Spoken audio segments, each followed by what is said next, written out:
Hello my dear students, welcome to our channel Murugan Tech World. Easy to learn, easy to win. இந்த வீடியோவில் நம்ம என்ன பார்க்க போகிறோம் அப்படின்னா subject code CD 3291 data structures and algorithm சப்ஜெக்டோடைய unit wise important question with ஆன்சர்ஸோட lecture video series தான் பார்த்துட்டு இருக்கோம். ப்ரீவியஸ் செஷன் வீடியோஸ் பார்க்காம இருக்கீங்க அப்படின்னா டிஸ்கிரிப்ஷனில் பிளேலிஸ்டோட லிங்க் கொடுத்துருக்கேன், செக் பண்ணி பாருங்கள். இந்த வீடியோவில் நம்ம பார்க்க போகிற இம்பார்ட்டண்டான டாபிக் அசிம்ப்டோட்டிக் நோட்டேஷன். நோட்டேஷன் அப்படின்னா என்ன? சிம்பிள்ஸ். ஓகேவா? ஒரு இடத்துல ஒரு சிம்பிள் போடுறோம் அப்படின்னா அதுதான் நோட்டேஷன் அப்படின்னு சொல்லுவோம். ஓகே, அப்போது ஒரு டயக்ராமேட்டிக் ஃபார்மேட்டில் ஒன்று பண்ண போகிறோம். அசிம்ப்டோட்டிக் நோட்டேஷன் அப்படின்றது ஒன்றுமே இல்லை, ஒரு அல்காரிதமோட காம்ப்ளெக்சிட்டியை வந்து நம்ம ரெப்ரசன்ட் பண்ண போகிறது தான் அசிம்ப்டோட்டிக் நோட்டேஷன்ஸ் அப்படின்னு சொல்லுவோம். அதை சம் மேத்தமெட்டிக்கல் டூல்ஸ் யூஸ் பண்ணி பண்ண போகிறோம். அப்போது அதுக்கு முன்னாடி காம்ப்ளெக்சிட்டினா என்னன்னு தெரியணும்ல. காம்ப்ளெக்சிட்டி அப்படின்னா என்ன? ஒரு அல்காரிதம் பெர்ஃபார்ம் பண்ணுறப்ப எனக்கு ஒரு சில விஷயம் கஷ்டமாக இருக்குது அப்படின்னா அதை காம்ப்ளெக்சிட்டி அப்படின்னு சொல்லுவோம். மொத்தம் ரெண்டு டைப் ஆஃப் காம்ப்ளெக்சிட்டி இருக்கு, time complexity and space complexity. Time complexity அப்படின்னா என்னன்னா, ஒரு அல்காரிதம் ரன் ஆகுறதுக்கு எவ்வளோ டைம் எடுத்துக்குது. ஒரு குறிப்பிட்ட இன்புட் கொடுத்து ஒரு அல்காரிதமை ரன் பண்ண வைக்க போகிறோம். ஓகேங்களா? அந்த அல்காரிதம் சீக்கிரம் ரன் ஆயிருந்தால் தான் எனக்கு வந்து பெனிஃபிட் இல்லையா? ஒரு விஷயம் சீக்கிரம் நடந்திருந்தால் தானே நமக்கு யூஸ்ஃபுல்லாக இருக்கும். அப்போது ஒரு அல்காரிதம் எவ்வளோ சீக்கிரம் ரன் ஆகுது அப்படின்னு நான் செக் பண்ணுறத டைம் காம்ப்ளெக்சிட்டின்னு சொல்வேன். அதே மாதிரி ஒரு விஷயம் எவ்வளோ மெமரி ஸ்பேஸை ஸ்டோர் பண்ணுறதுக்கு பிடிச்சிருக்கு. அப்போ கம்மியான மெமரியில் கம்மியான டைமில் ரன் ஆகுறது தான் எனக்கு பெஸ்ட் அல்காரிதம். அப்போ ஸ்பேஸ் காம்ப்ளெக்சிட்டி அப்படின்றது it is used to measure the total amount of memory. அந்த அல்காரிதம் எவ்வளோ மெமரி பிடிச்சிருக்கு அந்த ஆப்ரேஷன் பெர்ஃபார்ம் பண்ணுறது ஸ்பேஸ் காம்ப்ளெக்சிட்டி. அப்போ இந்த time and space complexity use பண்ணி தான் நான் ஒரு அல்காரிதமை மெஷர் பண்ண முடியும். அதை நான் கொண்டு வரதுக்காக வந்த கான்செப்ட் தான் இந்த அசிம்ப்டோட்டிக் நோட்டேஷன் அப்படின்றது. ஓகே, அப்போ அனாலிசிஸ் ஃபார் அசிம்ப்டோட்டிக் நோட்டேஷன்னா தேர் ஆர் 3 அனாலிசிஸ். என்னன்னு கேட்டோம்னா best case, average case, worst case. Best case அப்படின்னா எதை சொல்லுவோம்? கம்மியான டைமில் ஒரு ப்ரோக்ராம் ஒரு அல்காரிதம் எக்ஸிக்யூட் ஆயிருக்குன்னா அது எனக்கு பெஸ்ட் கேஸ். அப்போது minimum time required for program execution. ஓகேவா? அதுவே ஒஸ்ட் கேஸ்னா அதிகமான டைம் எடுத்திருக்கிறது. அப்போது maximum time required for program execution. அதுவே ஆவரேஜ் கேஸ் அப்படின்னா மீடியமாக இருக்கிறது, போத் மினிமம்னும் இல்லாமல் மேக்ஸிமமும் இல்லாமல் லிமிட்டட் வேல இருக்கிறது. So average time required for program execution. ஓகேவா? ஸோ ரொம்ப இம்பார்ட்டன்ட் அப்படின்னு பார்த்தோம்னா ரன்னிங் டைம் காம்ப்ளெக்சிட்டியை பேஸ் பண்ணி 3 விதமான அசிம்ப்டோட்டிக் நோட்டேஷன் நம்ம கிட்ட இருக்கு. Big O notation, big theta notation, big omega notation 3 டைப்ல இருக்கு. ஃபர்ஸ்ட் பிக் ஓ நோட்டேஷன் அப்படின்னா என்ன? பிக் ஓ நோட்டேஷன் அப்படின்றது எதுக்காக கொண்டு வந்தது அப்படின்னா ஒரு அல்காரிதமோட காம்ப்ளெக்சிட்டியை கண்டுபிடிக்கிறதுக்காக தான். ஓகேவா?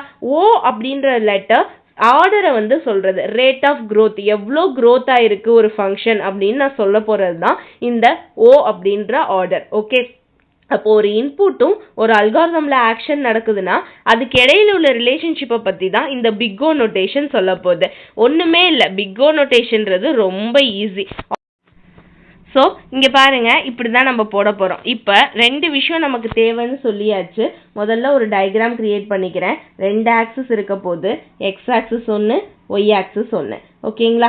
ஸோ ஒய் ஆக்சிஸ் ஒன்று இருக்குன்றப்ப எனக்கு மொத்தம் 2 விஷயம்னு சொல்லிட்டேன். ஒரு 2 பவுண்ட் இருக்க போது, ஸோ 2 லைன் போட்டுக்கிட்டேன்.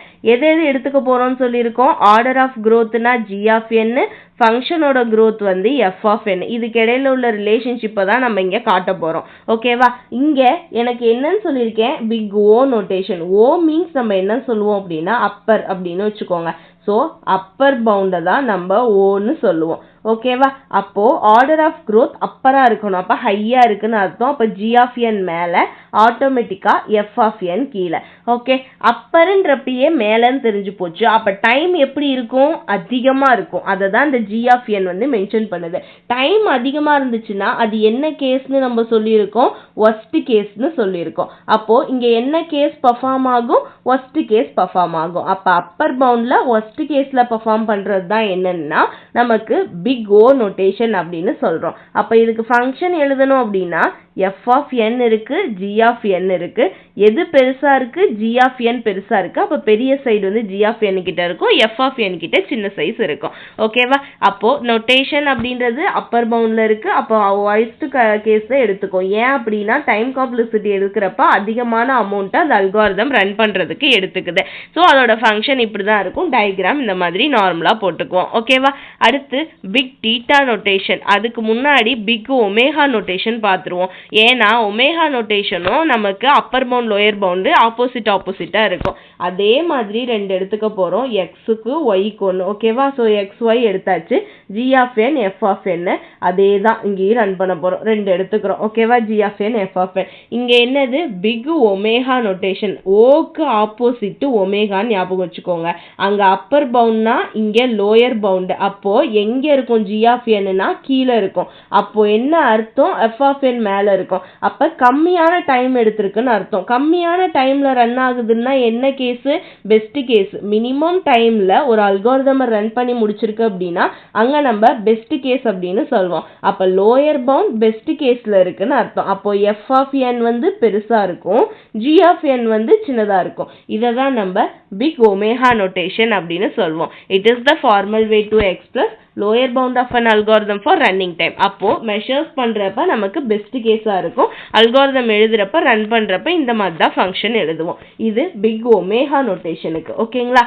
அப்போ பிக் தீட்டா நோட்டேஷன் அப்படின்னா என்ன? Theta means both upper and lower bound. ஓகேவா? லோயர் பவுண்டும் இருக்கும், அப்பர் பவுண்டும் இருக்கும். தட் மீன்ஸ் நம்ம கிட்ட வந்து எக்ஸ் ஒய் எப்பவும் போல இருக்கு அப்படின்னா மொத்தம் 3 லைன் வரணும். ஏன் நமக்கு 3 லைன் வரணும்? லோயரும் இருக்கு, அப்பரும் இருக்குல்ல. அப்போ எனக்கு காமனா G1 G2ன்னு 2 வரப்போகுது. ஓகேவா? நடுவில் இருக்கிறது தான் F of N. Okay, F of N ஒன்று தான் இருக்கு. ஆர்டர் ஆஃப் க்ரோத் 2 இருக்கு. லோயர் பவுண்ட்ல ஒன்று, அப்பர் பவுண்ட்ல ஒன்று. அப்போ லோயர் பவுண்ட்ல இருக்கிறது C1 of G of n எடுத்துக்க போறேன். அப்பர் பவுண்ட்ல இருக்கிறது C2 dot G of n எடுத்துக்க போறேன். ஓகே, இது லோயர் பவுண்ட், இது அப்பர் பவுண்ட். ஓகே, அப்ப நான் ஃபங்க்ஷன் எழுதுறப்ப என்ன பண்ணணும்? C1 of G of n இருக்கிறதுலே சின்னது, அதை விட f ஆஃப் n வந்து பெருசு, அதை விட C2 of G of n பெருசு. இப்படிதான் நான் வந்து தீட்டா ஃபங்க்ஷனுக்கு நான் எழுதணும். அப்ப இது எந்த கேஸ்ல இருக்கும்? மீடியமா லோயர் அண்ட் ஆவரேஜ் எதுவா இருக்கு அப்படின்னா அப்பர் அண்ட் லோயர் இருக்கு அப்படின்னா ஆவரேஜ் கேஸ்ல பெர்ஃபார்ம் பண்ணும். அது என்னதுன்னா பிக் தீட்டா நோட்டேஷன். ஓகேவா?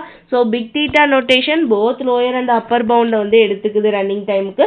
ஸோ ஆவரேஜ் டைம் காம்ப்ளெக்சிட்டியில் ரன் ஆகும். ஓகே, அதுக்கான டயக்ராம் இங்க கொடுத்துருக்கோம். தென் ஃபங்க்ஷன்ஸ் எழுதியிருக்கோம் எக்ஸ்பிரஷனோட. ஓகேவா? இவ்வளவுதான் நமக்கு என்ன அப்படின்னா அசிம்ப்டோட்டிக் நோட்டேஷன் அப்படின்ற கொஸ்டின். அசிம்ப்டோட்டிக் நோட்டேஷன்னா என்ன?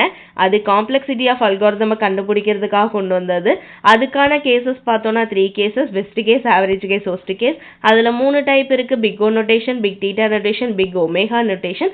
அது ஒவ்வொன்றையும் செப்பரேட்டா எழுதி டயக்ராம் போட்டோம் அப்படின்னா இந்த கொஸ்டின் முடிஞ்சிடும். ஓகேவா? சிம்பிள் கொஸ்டின் தான், ஈஸியா எழுதலாம். நீங்க வந்து மிஸ்டேக் பண்றதே, நீங்க எங்க மிஸ்டேக் பண்ணுவீங்க அப்படின்னா மூணையுமே நிறைய ஏன் ஸ்டூடெண்ட்ஸ் பண்ண மிஸ்டேக்ஸ் அப்படின்னு பார்த்தாலே நம்ம வந்து கன்ஃபியூஸ்ட் ஆயிடுறாங்க எதுக்கு எதுன்னு சொல்லிட்டு. நான் சிம்பிளா திரும்ப சொல்றத ஞாபகம் வச்சிங்கன்னா போதும். மொத்தம் 3 இருக்கு: big omega big O notation, big omega notation, big theta notation. இப்படி போட்டுக்கோங்க. ஓ அப்படின்னா அப்பர் அப்படின்னு அர்த்தம். ஓகேவா?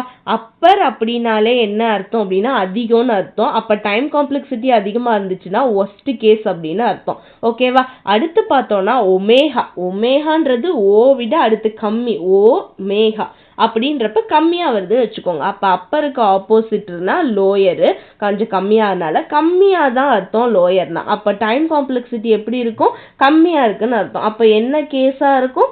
பெஸ்ட் கேஸா இருக்கும். அப்போ தீட்டானா இந்த தீட்டாவை பிரிக்கிறப்ப 2 இருக்கு. அந்த 2க்கு அர்த்தம் வந்து லோயரும் இருக்கு, அப்பரும் இருக்குன்னு அர்த்தம். ஓகேவா? இப்படி சிம்பிளா ஞாபகம் வச்சுக்கணும். So both lower and Appar இருக்கிறது தான் இது. அப்ப அப்படி போத் லோயர் அண்ட் அப்பர் இருக்கு அப்படின்னா பவுண்ட்ல ஆவரேஜ் கேஸ்ன்னு அர்த்தம். ஓகே, இந்த 3 லைனை ஞாபகம் வச்சிருந்தாலே இந்த கொஸ்டின் உங்களால கன்ஃபியூஷன் எடுக்காம எழுத முடியும். ஓகே, இந்த தீட்டாவை போத் அப்பர் அண்ட் லோயர்னு வச்சுக்கோங்க. ஓனா அப்பர், ஒமேகானா லோயர். ஓகே, ரொம்ப சிம்பிள் கொஸ்டின், ஈஸியா அட்டென்ட் பண்ணிடுங்க. நெக்ஸ்ட் வீடியோல ரெக்கர்ஷன் பார்க்கலாம். Stay tune. மறக்காம முருகன் டெக் வேர்ல்ட் சேனலை சப்ஸ்கிரைப் பண்ணிக்கோங்க. பக்கத்தில் இருக்க பெல் ஐக்கானை கிளிக் பண்ணிக்கோங்க. அப்பதான் நான் போடுற வீடியோஸ் உடனே நோட்டிஃபிகேஷன் உங்க மொபைலுக்கு வரும். தேங்க்யூ.